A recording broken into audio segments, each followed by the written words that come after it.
Queridos amigos, que a paz de Jesus esteja conosco. Que juntos estejamos nessa quinta-feira, aqui no Grupo Espírita Casa de Guará, unidos para mais um trabalho de um capítulo do livro Jesus e a Atualidade, psicografia do nosso irmão Divaldo Franco, cujas páginas neste livro foram grafadas pela nossa irmã Joana de Ângeles. Nós chamamos irmã porque é essa irmã mais velha que nos socorre, nos ajuda a entender a dinâmica da vida, a dinâmica da dor, a dinâmica da mágoa e a dinâmica da felicidade.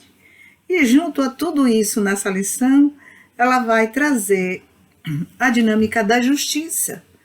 Como Jesus estava e trabalhava com a questão da justiça em seu tempo, que deixou lições gravadas muito importantes para que nós vemos e aprendemos, vendo e aprendendo e estudando a respeito da questão da justiça, nós possamos ter uma visão mais solidificada, mais ampliada, como é que se planta o amor na terra através da justiça.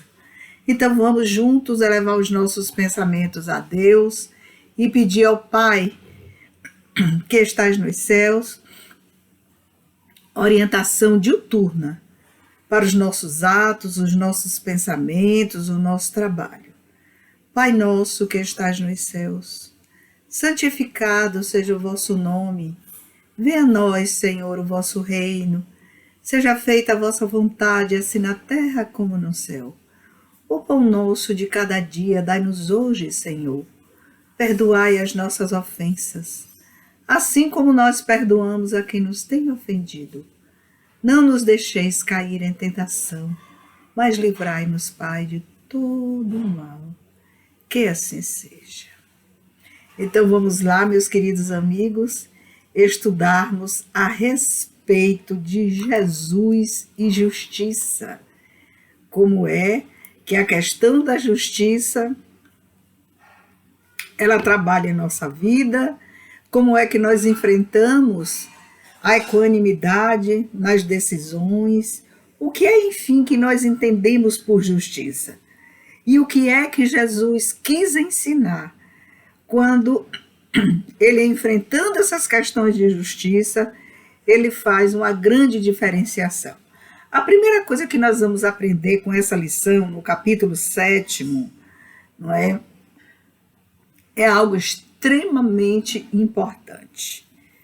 Jesus utiliza a justiça a favor da educação. E isso é melhor fazer assim do que ficar aprendendo. E isso nós precisamos estar atentos. Como é que nós usamos a justiça em favor da educação? Em relação a nossos filhos, em relação à nossa família, a marido, a mulher, em relação a cunhados, cunhadas, enfim, o núcleo familiar inteiro. Como é que nós usamos essa questão de justiça, o princípio de justiça, nas relações em nosso trabalho? Como é que nós utilizamos o princípio de justiça com as pessoas que trabalham para nós e que nós remuneramos? Ou então com os amigos que estão juntos num trabalho voluntário? Então, há muitos momentos em nossa vida diária em que nós podemos aplicar essa questão da justiça e o princípio de justiça, sem esquecer de que Jesus tratava da justiça para educar as pessoas. Então, quando eu uso de justiça, eu educo ou não? Esse é o nosso caminho básico para a lição de hoje. É a observância da questão da educação na aplicação da justiça. Porque era assim que Jesus fazia, e nós vamos ver nos 3 momentos desse texto. Esse texto é apenas composto de 3 momentos. Não é? Nossa irmã Joana de Ângeles expõe as questões de justiça, depois ela exemplifica como é que Jesus aplicava educando as questões de justiça, e no terceiro momento ela vai fechar, né, o seu texto com as orientações precisas, aconselhamentos, para que nós aprendamos a aplicar a justiça. Então, algumas coisas a gente precisa aprender.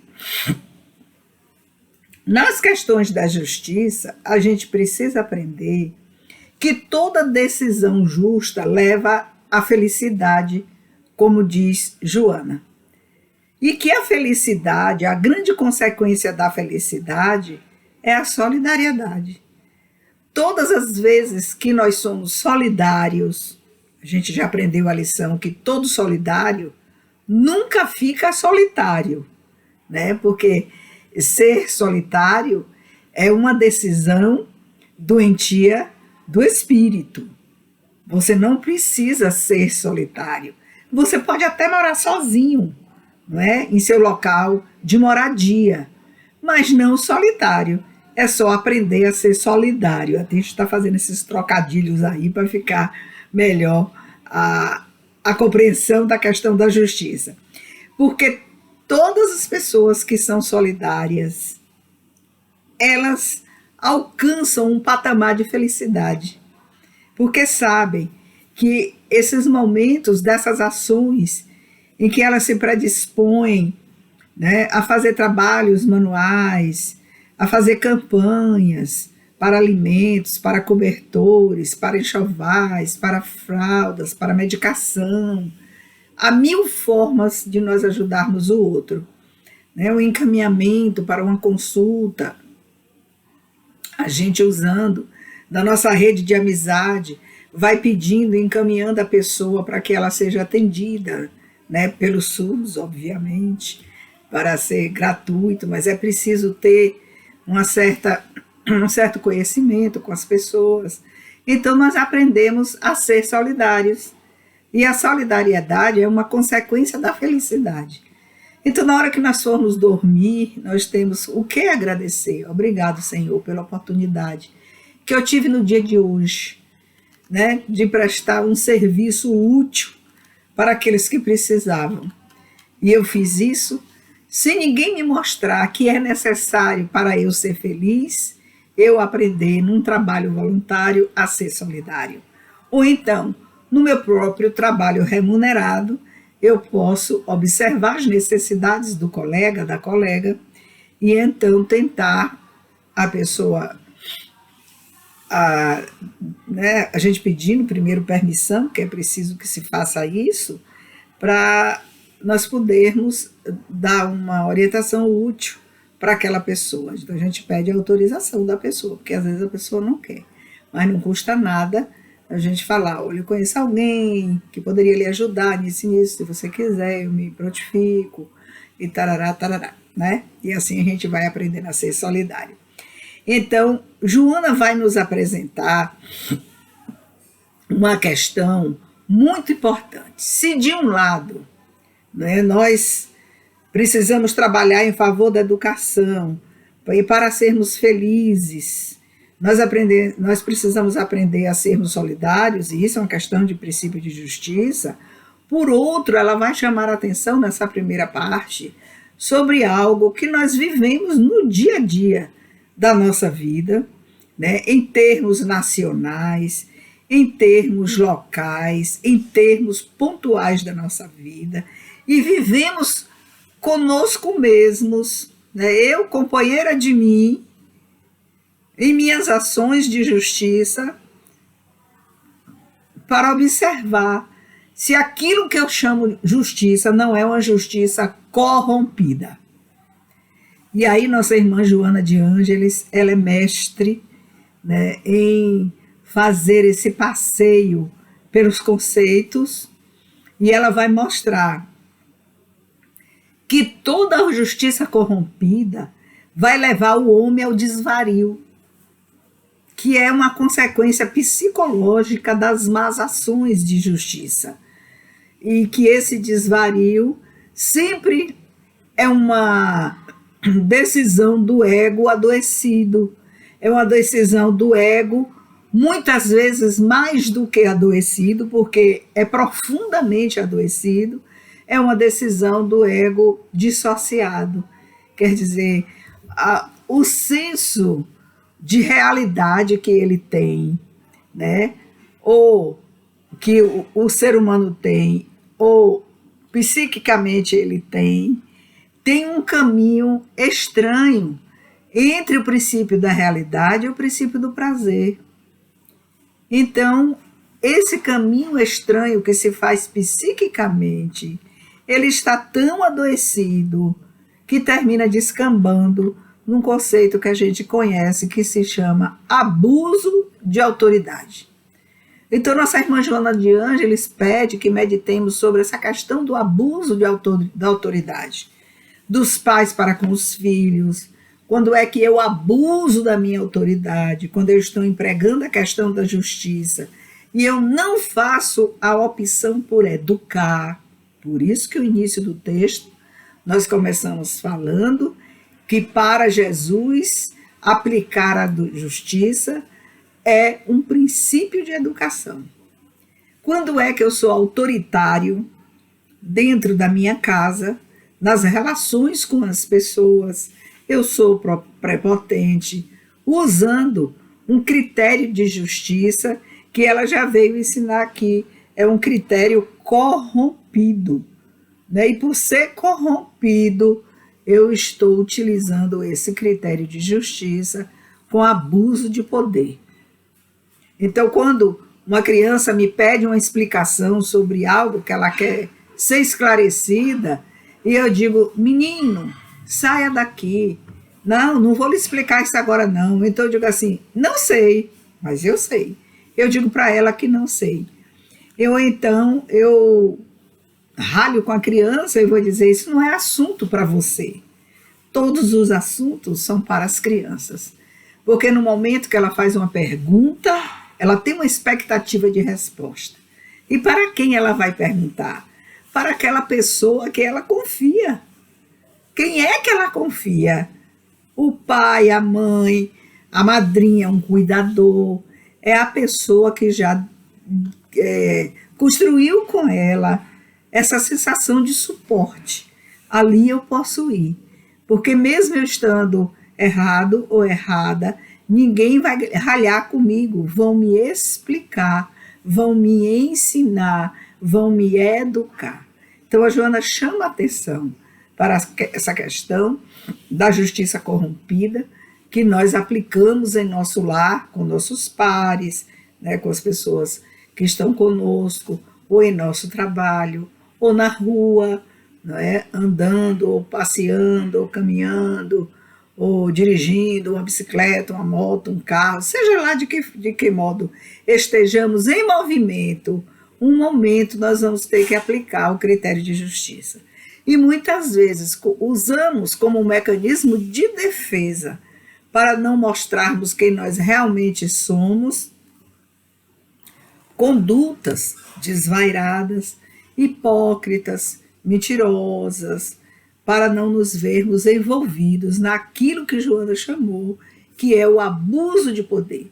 Porque o abuso de poder vai nos desnudar, vai mostrar o quanto o nosso critério de justiça está corrompido. Olha como a Joana trabalha, não é? Nesse capítulo, dessa forma. A Joana vai também falar que todas as vezes que nós utilizamos o abuso de poder para impor a nossa força de vontade, a nossa força de vontade é negativa, nós estamos começando a trilhar o caminho da sandice. A sandice, minha gente, é a loucura. Nós deixamos de ser considerados pessoas normais para sermos pessoas com condutas patológicas. Aí vem aquela história da dualidade entre o normal e o patológico. O meu critério de justiça é normal. E quando é que meu critério de justiça é normal? É quando eu caminho como Jesus, utilizando um processo educativo, Eu utilizo o critério de justiça como processo educativo. Mas se ele é utilizado como abuso de poder, aí vocês já viram, como eu expliquei, a questão da dissociação do ego, a questão do trasvairamento, que a gente diz, a pessoa está trasvairada, quer dizer, ela está dissociada, o ego está clivado, né? Ele está partido, bipartido, ele está tonto, ele não sabe o que fazer, porque ele está encharcado, né, de ideias que lhe tiraram do caminho da retidão. Mas qual é o caminho da retidão? Sempre o caminho preconizado por Jesus, não é outro, é sempre este. Joana diz que para que a gente utilize o critério de justiça,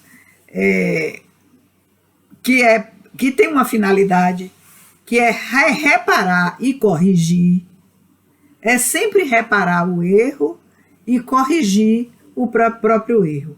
Quando é que eu reparo? Eu reparo porque eu tenho que pagar um preço. E quando é que eu corrijo? Não fazendo mais aquela ação. Não é? Se o meu filho passa na rua e quebra uma vidraça, ele terá que ser corrigido e vai ter que reparar o erro. O vidro do vizinho vai ter que ser recomposto. Lógico que uma criança não tem dinheiro, os pais são os responsáveis. Mas ele precisa ser educado para corrigir o seu desvio de conduta. Isso é critério de justiça. A nossa irmã Joana disse que para a gente aprofundar e trabalhar em nós essa questão de princípio de justiça, a gente precisa desenvolver sentimentos apurados, positivos, e aprimorar a inteligência. Certo? Olha o exemplo que eu dei. Então, sentimentos apurados de justiça. Eu não vou quebrar a vidraça do meu vizinho, porque eu não ia gostar se ele quebrasse a minha. Tá vendo? A minha mãe não ia gostar, o meu pai não ia gostar.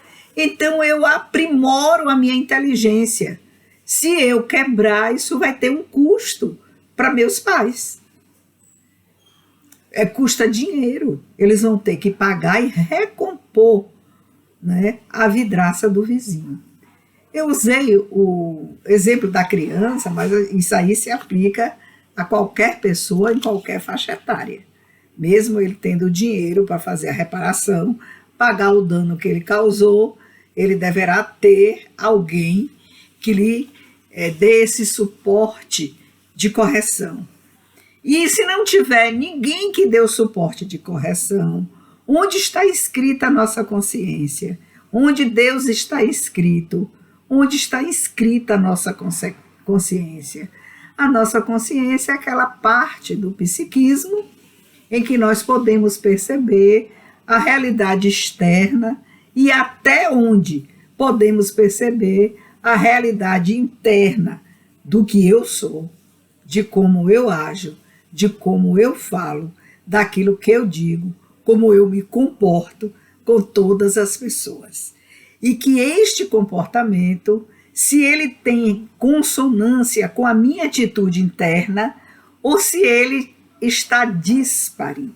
Eu me comporto azul, mas por dentro eu sou amarelo. Vocês entenderam? Isso é uma dissociação no comportamento, entre comportamento e atitude. Você dizer, parecer, né, uma pessoa, uma forma de se comportar que não tem conexão, que não tem similitude com a sua atitude que é interna. Então a gente precisa estar sempre buscando e nos olhando, nos avaliando, nos auxiliando. Eu mesma tento me auxiliar todos os dias para ir me corrigindo. Então a Joana vai mostrar também que Jesus utilizava aí a segunda parte, quando ela vai falar que Jesus utilizava esse mesmo tratamento justo para fariseus, para saduceus, usou para com Nicodemos, usou o mesmo tratamento de justiça com Zaqueu, utilizou com Lázaro e suas duas filhas em Betânia, utilizou o mesmo critério de justiça com o ladrão lá na cruz, onde ele estava, já que ele teve, né, a sua sentença de morte designada para morrer entre dois ladrões, né? Essa aí foi uma forma do poder romano mostrar que aquele que dizia ser o Filho de Deus, comprovando a existência de Deus, não é? Ele não era nada, não era ninguém, porque a comparação que o orgulho romano fazia com Jesus era a comparação com um ladrão, que na legislação romana recebia a pena de morte, as mais cruéis possíveis, quando os ladrões eram pegos. Então Jesus recebeu a mesma sentença de morte, né? A equivalência qualitativa foi a mesma.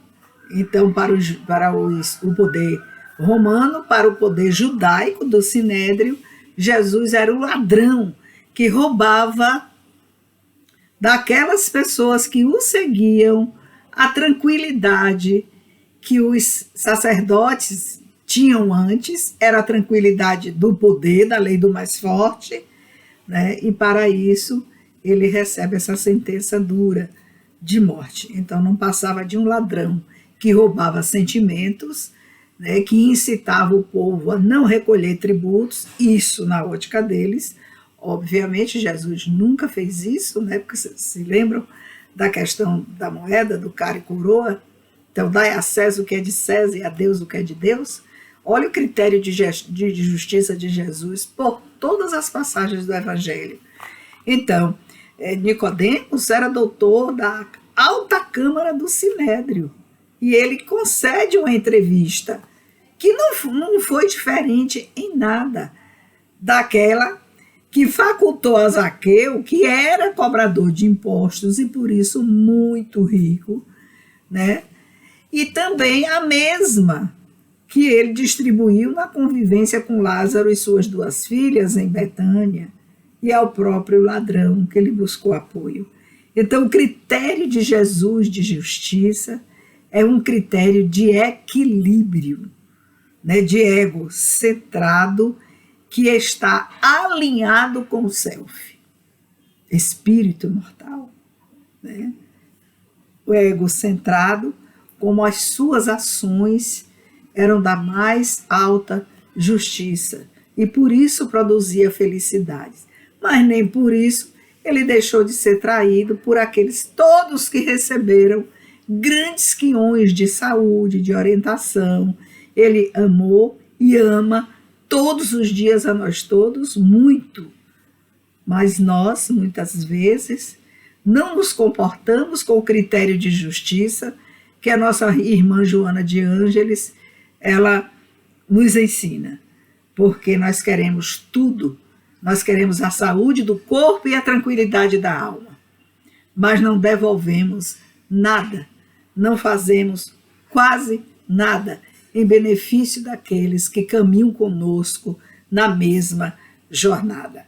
A Joana vai dizer que a energia de compaixão que Jesus exalava para com todos facultava-lhe acolher todos os enfermos da alma que ainda não tinham acesso aos critérios de justiça. Vocês estão lembrados lá no início da nossa fala que para ter acesso a esses critérios de justiça, nós precisamos desenvolver sentimentos e aprimorar a inteligência?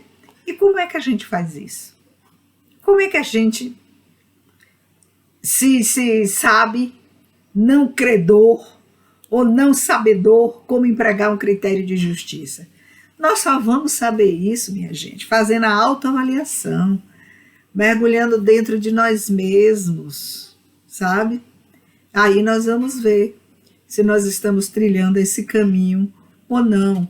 A Joana de Ângeles nos aponta também o exemplo de Pilatos, né, que ia lavar as suas mãos culpadas, porque ele tinha um caráter pusilânime, pusilânime, não é? E a doença dos fariseus, né, que era a doença da negação do amor, também Pilatos carregava em seu coração. Essa era a doença dos fariseus.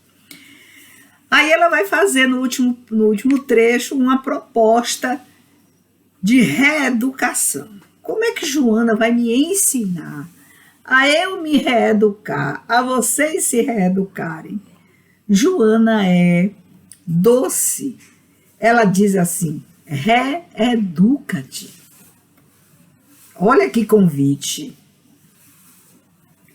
Né? Ela diz que todos nós somos vítimas de circunstâncias infelizes que nos constrangem, que nos adoecem a alma. Mas ela diz que esse peso a gente precisa entregar a Jesus e precisa confiar em Deus e aguardar que, se nós fizermos o nosso próprio esforço, vai chegar o momento que nós vamos tomar conhecimento das nossas condutas adoecidas e vamos então ter a coragem de começar a reparar e corrigir essas condutas. Né? Ela vai chamar a atenção que hoje, na nossa encarnação, nós estamos pagando. Quando a gente renasce, não são duas questões. Uma, a gente precisa reparar, pagando os erros que cometemos para trás. Mas, como vivemos muitas existências, provavelmente uma só, de 70 anos, 60 anos, não dê tempo, e não vai dar mesmo, para a gente pagar tudo o que nós devemos diante da lei de Deus. Então a misericórdia de Deus é tão grande que para cada existência Ele coloca um punhado de injustiça que nós cometemos para com os outros e nós vamos devagarinho fazendo esse processo reeducativo e reparador. Mas como é que eu faço isso?